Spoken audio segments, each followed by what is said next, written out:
Look, I was big into sports until my mid-teens. I was on the wrestling team. I wasn't great. I was good, but I wasn't great. Then I got a wicked tendonitis in my shoulder, and it ended my athleticism for like 4 years, and that's how I got into politics. I was so bored. I get home from school. I had nothing to do. So I told my mother. Tendonitis got you into politics? Yeah, that's what it was.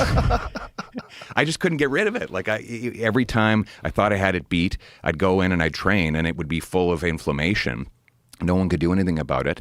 And so I was like bored out of my mind. And I said to my mom, like, you go to these local meetings with the Conservative Association, like take me to that because I'm going crazy.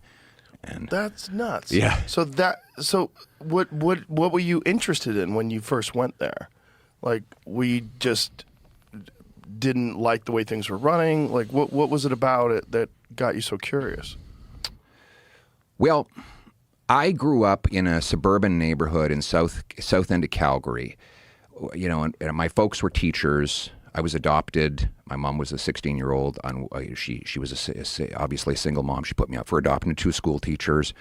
There was electricians and oil workers and police officers who lived on our street. Normal, hardworking, good folks.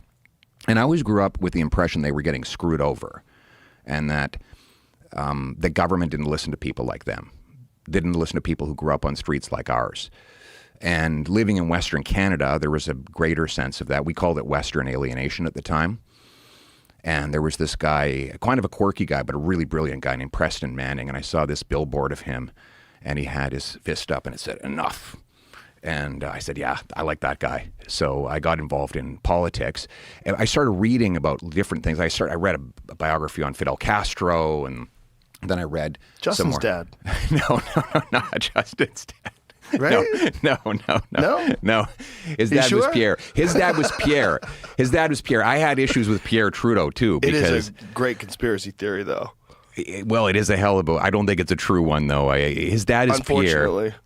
His dad was very controversial while I grew up because he did a lot of damage to the oil sector, and we're from oil country. And so that was one of the things that I felt kind of resentful about the national government.